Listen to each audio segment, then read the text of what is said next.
మనందరం ఇవాళ ఇంత హాయిగా నిద్రపోతున్నాం అంటే దానికి కారణం ఇండియన్ ఆర్మీ. అలాంటి ఇండియన్ ఆర్మీ చేసిన ఎన్నో గొప్ప యుద్ధాల్లో ఎప్పటికీ నిలిచిపోయే యుద్ధం సియాచిన్ లో జరిగిన ఆపరేషన్ మేఘదూత్. ఈ యుద్ధం పాకిస్తాన్ తో జరిగిన ఇండియన్ సోల్జర్స్ ముందు ఉన్న మృత్యు దేవత మాత్రం ప్రకృతే. సీ లెవెల్ కి 22,000 అడుగుల ఎత్తులో మంచు తుఫాన్ల మధ్య ఇండియన్ ఆర్మీ చేసిన గొప్ప యుద్ధమే ఆపరేషన్ మేఘదూత్. ఈ ఆపరేషన్ లో సోల్జర్స్ కి గోల్డ్ మెడల్స్ రాలేదు, కనీసం ఈ యుద్ధం గురించి ఎప్పుడు బయటికి చెప్పలేదు. దాని వల్ల ఆపరేషన్ మేఘదూత్ అంటే మనలో చాలా తక్కువ మంది తెలుసు. ఈ వీడియో చివరి దాకా చూడండి, ఇండియన్ ఆర్మీ మీద ఉన్న గౌరవం మీకు డబుల్ అవుతుంది. సియాచిన్ లో జరిగిన యుద్ధం గురించి తెలుసుకోవాలి అంటే ఇండియా అండ్ పాకిస్తాన్ మధ్యలో ఈ ప్లేస్ ఎందుకు అంత ఇంపార్టెంటో తెలుసుకోవాలి. సియాచిన్ ప్లేస్ ఈస్ట్ హిమాలయన్ ట్రాన్స్ లో లొకేట్ అయి ఉంటుంది. ఈ NJ942 పాయింట్ ఎక్కడైతే ఎండ్ అవుతుందో అక్కడ నుండి స్టార్ట్ అవుతుంది. 76 కిలోమీటర్ల పొడవుతో ఉన్న కారణంగా ఈ ప్లేస్ ని వరల్డ్ లోని సెకండ్ లార్జెస్ట్ నాన్ పోరల్ ఏరియాగా డిక్లేర్ చేశారు. ఈ గ్లేసియర్ నార్త్ లో ఇందిరా కోల్ లొకేట్ అయి ఉంటుంది. ఈ ఇందిరా కోల్ మినిమం మంచు కొండల ఎత్తు 18,000 అడుగులు, షార్టెస్ట్ అయితే 11,000 అడుగులు, మాక్సిమం హైట్ 22,000 అడుగులు. ఈ ఎక్స్ట్రీమ్ హైట్ వల్ల వరల్డ్ లో కోల్డెస్ట్ బ్యాటిల్ ఫీల్డ్ గా గుర్తింపు పొందింది. సియాచిన్ ఏషియన్ సబ్ కాంటినెంట్ నుంచి ఇండియాని సపరేట్ చేస్తుంది. ఒకవైపు పాకిస్తాన్ అండ్ రెండో సైడ్ చైనాని సపరేట్ చేస్తుంది. ఈ ప్లేస్ కనుక ఇండియా కంట్రోల్ లేకపోతే చైనా అండ్ పాకిస్తాన్ కి ఇండియాలోకి రావడానికి మనమే డోర్స్ ఓపెన్ చేసినట్టు అవుతుంది. అలా జరిగితే ఈ టైంకి ఇండియా జమ్మూ అండ్ కాశ్మీర్ మీద ఎప్పుడో కంట్రోల్ కోల్పోయేది. అందుకే ఇండియన్ గవర్నమెంట్ ఈ ప్లేస్ అవసరాన్ని తెలుసుకొని ఈ ప్లేస్ లో ఇండియా ఆపరేషన్ మేఘదూత్ ని లాంచ్ చేసింది. సియాచిన్ ప్లేస్ వాల్యూ పాకిస్తాన్ కి బాగా తెలుసు. సో ఆ ప్లేస్ ని కబ్జా చేయాలని ప్రయత్నించినప్పుడల్లా సడన్ గా మధ్యలోకి ఇండియా వచ్చింది. ఫ్రీడమ్ వచ్చిన తర్వాత ఇండియా పాకిస్తాన్ ఫస్ట్ వార్ అప్పుడు ఆ వార్ ని ఆపడానికి కరాచీ అగ్రిమెంట్ సైన్ అయింది. ఆ అగ్రిమెంట్ లోనే మన్వార్ నుండి ఖోర్ దాకా సీజ్ ఫైర్ లైన్ వచ్చింది. ఈ LOCA రెండు దేశాల మధ్య బౌండరీగా ఈ అగ్రిమెంట్ జరుగుతున్నప్పుడు సియాచిన్ ప్లేస్ ని రెండు దేశాలు ఇగ్నోర్ చేశాయి. దీనికి కారణం అక్కడ ఎక్స్ట్రీమ్ కండిషన్స్. తిరిగి 1965 లో ఇండియా పాకిస్తాన్ మధ్య మళ్లీ వార్ స్టార్ట్ అయింది. ఈసారి కూడా ఒక అగ్రిమెంట్ సైన్ అయింది. ఈ అగ్రిమెంట్ ని టస్కెంత్ అగ్రిమెంట్ అంటారు. ఫస్ట్ టైం అప్పుడే LOC కి లైన్ ఆఫ్ కంట్రోల్ అనే పేరు వచ్చింది. సియాచిన్ కి నో మ్యాన్స్ ల్యాండ్ అనే పేరు వచ్చింది. తిరిగి 1971 లో కూడా ఒక వార్ జరిగింది. జూలై 2, 1972 లో మళ్ళీ ఒక అగ్రిమెంట్ జరిగింది. ఆ అగ్రిమెంట్ లో పీస్ ట్రీటీ సైన్ అయింది. ఈ అగ్రిమెంట్ ని షిమ్లా అగ్రిమెంట్ అంటారు. దీంట్లో NJ942 దాకా రాసి ఉంది. ఏ కంట్రీ మ్యాప్ లో కూడా ఈ ఏరియాని లొకేట్ చేయలేదు. సడన్ గా కొన్ని ఇయర్స్ తర్వాత పాకిస్తాన్ ఈ ఏరియాని పాకిస్తాన్ లోదని ప్రచారం చేయడం స్టార్ట్ చేసింది. కానీ ఇండియా ఎప్పుడు ఈ విషయాన్ని ఒప్పుకోలేదు సరికదా. ఎప్పుడు పాకిస్తాన్ ఈ విషయం గురించి మాట్లాడినా ఇండియా ధీటుగా జవాబిచ్చింది. మన ఇండియన్ గవర్నమెంట్ పాకిస్తాన్ రీజన్ కేవలం షెల్టర్ రిడ్జ్ దాకే మాత్రమే ఉందని కాన్ఫిడెంట్ గా చెప్పుకుంటూ వచ్చింది. 1970 నుండి 1980 టైంలో పాకిస్తాన్ సియాచిన్ ని కంట్రోల్ తీసుకోవడానికి మౌంటైనియర్స్ కి ఫుల్ పవర్ ఇచ్చి వాళ్ళ ట్రైనింగ్ ని ఇవ్వడం స్టార్ట్ చేసి వాళ్ళ సైడ్ నుండి సియాచిన్ ని క్లైమ్ చేయడం స్టార్ట్ చేసింది. ఇలాంటి పనులు చేయడం పాకిస్తాన్ కొత్త కాదు. కానీ 1798 లో ఇండియా కూడా స్ట్రాంగ్ మిలిటరీ మౌంటైనియర్స్ ని సియాచిన్ కు పంపించి అక్కడి మౌంటైన్స్ ని క్లైమ్ చేయడం స్టార్ట్ చేసింది. ఈ ఆపరేషన్ లీడ్ చేసింది నరేంద్ర కుమార్, ఇండియన్ ఆర్మీలో మౌంట్ క్లైంబింగ్ ఎక్స్పర్ట్. ఈయన లీడర్షిప్ లో ఇందిరా కోల్ సాల్టరో రీజియన్ మౌంటైన్స్ ని క్లైమ్ చేసి అక్కడ పెట్రోలింగ్ చేస్తూ ఉండేది. కానీ 1977 లో సియాచిన్ పర్వతాలని క్లైమ్ చేయడానికి కొంతమంది జర్మన్స్ నరేంద్ర కుమార్ గారిని కలిశారు. కానీ వాళ్ళు చూపించిన మ్యాప్ లో మాత్రం సియాచిన్ గ్లేసియర్ పాకిస్తాన్ లో పార్ట్ గా ఆ మ్యాప్ లో ఉంది. అది చూసిన నరేంద్ర కుమార్ గారు వాళ్ళ దగ్గర నుంచి ఆ మ్యాప్ ను కొనుక్కొని లేట్ చేయకుండా తన పై ఆఫీస్ అయిన ML చిబర్ గారికి చూపించారు. అందరూ ఒక్కసారిగా షాక్ లోకి వెళ్లిపోయారు. ML చిబర్ అండ్ కొంతమంది హైయర్ అఫీషియల్స్ తో కలిసి ఓల్డ్ మ్యాప్స్ అన్ని తరోగా చెక్ చేశారు. అప్పుడు అర్థమైంది గత 15 ఏళ్లుగా సియాచిన్ ని పాకిస్తాన్ లో పార్ట్ గా చూపించారని. అందరూ టెన్షన్ లో ఉండగా సడన్ గా అప్పుడు ఇండియన్ ఇంటెలిజెన్స్ ఆపరేషన్ అబీబుల్ గురించి చెప్పింది. ఆ ఆపరేషన్ సియాచిన్ ని ఎట్లా అయినా పాకిస్తాన్ కబ్జా చేయాలని ప్లాన్ చేసిన ఆపరేషన్ అని. అది తెలిసిన ఇండియన్ గవర్నమెంట్ సియాచిన్ ని వదలకూడదని డిసైడ్ అయ్యింది. నెక్స్ట్ మినిట్ నుండి సియాచిన్ ని కంట్రోల్ తేవడానికి ప్లాన్స్ స్టార్ట్ చేసింది. కానీ నరేంద్ర కుమార్ గారు అక్కడ ఒక పర్మనెంట్ పోస్ట్ ఉంచాలని ఇండియన్ ఆర్మీకి చెప్పారు.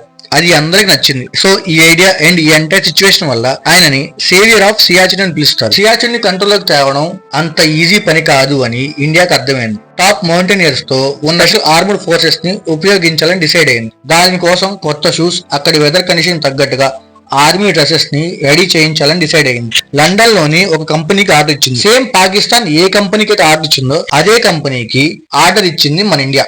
అయితే మన ఇండియా ఇంతకు ముందు కూడా ఇలాంటి ఆర్డర్స్ ఆ కంపెనీకి ఇస్తూ ఉండేది. సేమ్ అదే కంపెనీకి పాకిస్తాన్ కూడా ఆర్డర్ ఇచ్చింది. దాని వల్లే ఆ కంపెనీ ఇండియా ఆర్డర్ తీసుకోలేదు. దానికి కారణం పాకిస్తాన్ చాలా పెద్ద మొత్తంలో ఆ కంపెనీకి ఆర్డర్ ఇచ్చింది. అయితే అప్పుడు ఆ లండన్ కంపెనీ వాళ్ళు ఈ ఆర్డర్ మేము తీసుకోలేం, ఎందుకంటే మాకు ఆల్రెడీ పాకిస్తాన్ దగ్గర చాలా పెద్ద ఆర్డర్ ఉంది, సో దాని వల్ల మీకు మేము ఈ ఆర్డర్ ని టైం కి డెలివరీ చేయలేమని చెప్పింది. ఇది తెలిసిన ఇండియన్ ఆర్మీ 13th ఏప్రిల్ 1984 లో ఆపరేషన్ మేఘ్దూత్ ని లాంచ్ చేసింది. ఈ ఆపరేషన్ ని lieutenant general PN Hoon lead చేశారు. సాల్టర్ రిడ్జ్ ని 26th sector commander brigadier Vijay చెన్నాకి అప్పగించారు. 13th ఏప్రిల్ రోజున బైసాఖి అనే పండుగ ఉంది. ఆ రోజున ఇండియా ఆపరేషన్ లాంచ్ చేస్తుందని పాకిస్తాన్ వాళ్ళు ఊహించరు.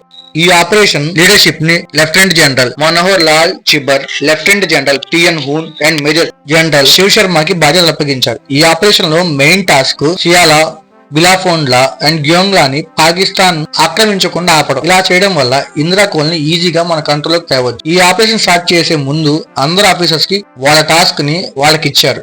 జనరల్ పిఎన్ హూన్ కి నార్థన్ కమాండ్ అండ్ ఎక్సీ కాప్స్ తో సాల్టర్ రిడ్జ్ ని కంట్రోల్లోకి తేవడం, కోర్ కుమాయు అండ్ లడాక్ స్కౌట్స్ కి MI-18 unit force and Chetak helicopters తో బాధ్యతలు అప్పగించారు. ఇలా టీమ్స్ గా డివైడ్ చేసి అందరికి వాళ్ళ టాస్క్లు అప్పగించారు. మన ఆర్మీ వాళ్ళని సియాచిన్ లో తీసుకువెళ్లే బాధ్యత ఇండియన్ ఎయిర్ ఫోర్స్ తీసుకుంది. ఆపరేషన్ ఫస్ట్ ఫేజ్ లో 13th ఏప్రిల్ తెల్లవారుజామున 5:30 చీతా హెలికాప్టర్స్ తో మన ఆర్మీ వాళ్ళని సియాలా, బిలాఫోండ్లా, గ్యోంగ్లా దగ్గరికి తీసుకువెళ్లడం స్టార్ట్ అయింది. విజిబిలిటీ తక్కువ ఉన్నా కానీ మన ఇండియన్ ఎయిర్ ఫోర్స్ దగ్గరగా 70 రౌండ్లకు వేసి ఇండియన్ ఆర్మీని సియాచిన్ దరిదాపులో తీసుకెళ్లింది. దానికోసం మన air force IL-76, AN-12, AN-32, MI-17, MI-8 Chetak helicopter సాయంతో డే ఇంకా స్టార్ట్ అవ్వక ముందే డ్రాప్ చేసింది. అలా చేసిన కొంత సమయానికి హై యాటిట్యూడ్ పల్మరీ ఎడిమాతో ఒక సోల్జర్ చనిపోయాడు. ఆ సోల్జర్ ఇండియన్ టీమ్ కి ఎంతో అవసరమైన రేడియో ఆపరేటర్. ఆయన చనిపోవడంతో ఆ ట్రూప్స్ అవుట్ సైడ్ వరల్డ్ ని టోటల్ గా కనెక్షన్ కట్ అయిపోయింది. ఇంకో పక్క కెప్టెన్ కులకర్ని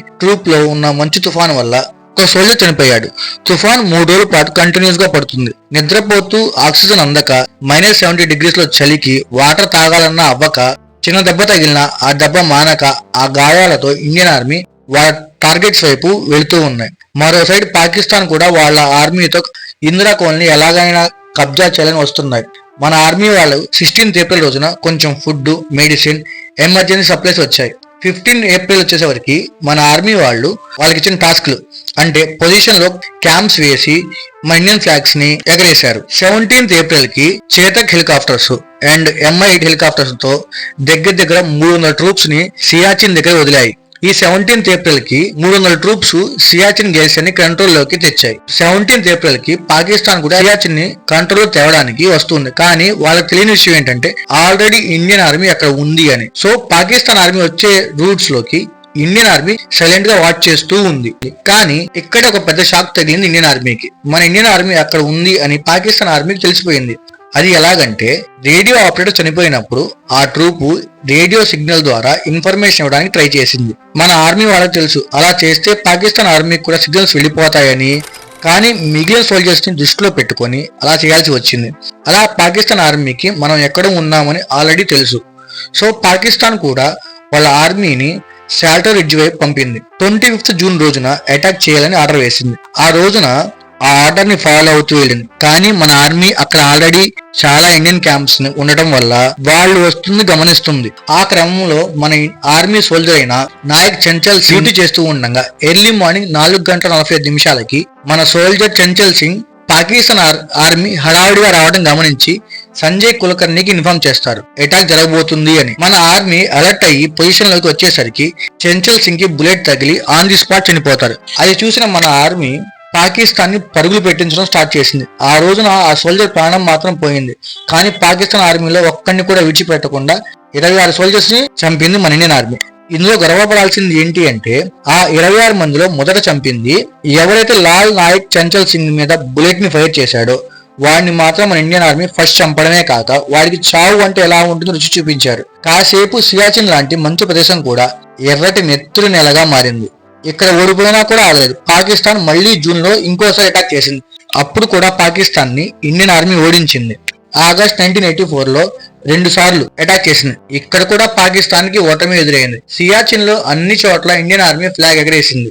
ఇప్పుడు సియాచిన్ గ్లేసియర్ ని టోటల్ ఇండియన్ ఆర్మీ కంట్రోల్ తీసుకొచ్చింది. సియాచిన్ కంట్రోల్ తేవడం అంటే అంత ఈజీ కాదు, కానీ మన ఆర్మీ దాన్ని కూడా కంట్రోల్ తేవడం ఎంతో గొప్ప విషయం. ఇక్కడ -70 చలిలో కూడా ఇలా చేయడం మామూలు విషయం కాదు.